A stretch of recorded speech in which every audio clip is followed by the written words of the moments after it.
नमस्कार, श्री स्वामी समर्थ. मी अर्चना आणि तुम्ही पाहत आहेत स्वामी भक्ती मराठी. मित्रांनो, 10 मे 2024 वार शुक्रवार. तर या दिवशी आलेले आहे अक्षय तृतीया. तर अक्षय तृतीया या दिवशी आपण अनेक सेवा आणि अनेक उपाय हे करणार आहोत. तर आपल्या घरामध्ये जी कोणी व्यक्ती येते तर ती कोणत्या विचाराने आपल्या घरामध्ये येते हे आपण सांगू शकत नाही. त्यांच्या मनामध्ये प्रेम आहे की द्वेष आहे हे आपण सांगू शकत नाही. त्यामुळे अशा येणाऱ्या व्यक्तीच्या मनामध्ये जी काही नकारात्मक विचार असतील तर त्याचा आपल्यावर परिणाम होऊ नये, त्यासाठीच आपल्याला अक्षय तृतीयाच्या दिवशी एक लवंगांचा हा एक उपाय करायचा आहे. तर यामुळे जी काही नकारात्मकता आहे, जे काही नकारात्मक विचार आहे तर ते उंबरठ्याच्या बाहेरच राहतील. तर आपल्यावर त्याचा काहीच परिणाम होणार नाही. तर कोणता उपाय करायचा आहे आपल्याला, तर हे आपण या व्हिडिओमध्ये बघणार आहोत. तर व्हिडिओ स्किप न करता संपूर्ण बघा आणि जे कोणी नवीन असेल या चॅनलवरती तर सबस्क्राईब करा.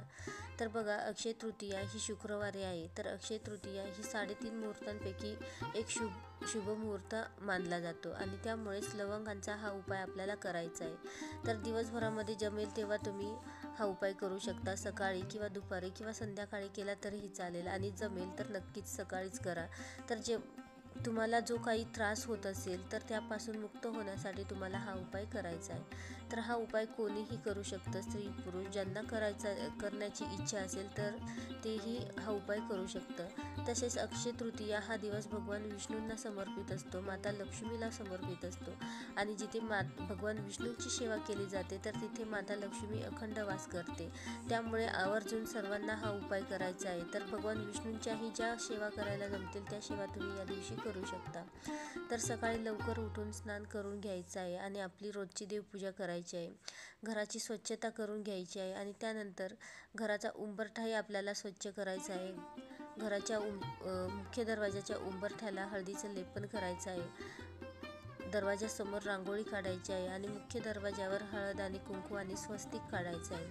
तर या छोट्या छोट्या गोष्टी या आवर्जून आपल्याला या दिवशी करायच्या आहे. तर यामुळे आपल्या घरामध्ये वाईट गोष्टी घरामध्ये येत नाही, वाईट शक्ती घरामध्ये येत नाही, नकारात्मकता येत नाही. तर या गोष्टी प्रत्येक सणाला कराव्यात. तर या उपायासाठी आपल्याला लागणार आहेत 16 अख्खे लवंग.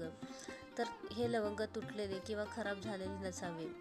तर देवघरासमोर आसन घेऊन आपल्याला हा उपाय करायचा आहे. तर हे लवंग आपल्याला आपल्या उजव्या हातामध्ये घ्यायचे आहे आणि प्रथम धीप धूप लावा आणि त्यानंतर आपल्या उजव्या हातामध्ये हे लवंग घ्या आणि 16 वेळा महालक्ष्मी अष्टकमचं पठण करा. तर श्रवण केलं तरीही चालेल, पण शक्यतोवर पठणच करा. त्यानंतर या लवंगांचा नमस्कार करा आणि माता लक्ष्मीला प्रार्थना करा. आपल्या कुलदेवीला, गुरूंना प्रार्थना करायची आहे की हे देवी आई, माझ्या घरामध्ये जी काही वाईट दृष्टी, वाईट शक्ती असेल तर त्यापासून संरक्षण कर. आणि या लवंगा आपल्याला एका लाल कपड्यामध्ये बांधून त्याची पोटली बनवायची आहे आणि ही पोटली तुमच्या मुख्य दरवाजाच्या आतील बाजूनी वरती मध्यभागी बांधायची आहे.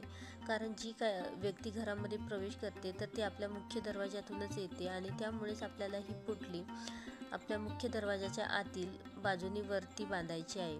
तर जी कोणी व्यक्ती आपल्या घरामध्ये प्रवेश करते तेव्हा ती या दरवाजातूनच म्हणजे या पोटलीच्या खालून जाते आणि त्यामुळे तिच्यामध्ये ती व्यक्ती जी काही नकारात्मकता घेऊन आली असेल तिच्यासोबत तर ती तिथेच नष्ट होऊन जाते. त्यामुळे आपल्याला ही पोटली वरील बाजूने बांधायची आहे. तर अशा प्रकारे हा लवंगांचा उपाय तुम्ही नक्कीच अक्षय तृतीयाला नक्कीच करून बघा. नक्कीच तुम्हाला त्याचा चांगला अनुभव बघायला मिळेल.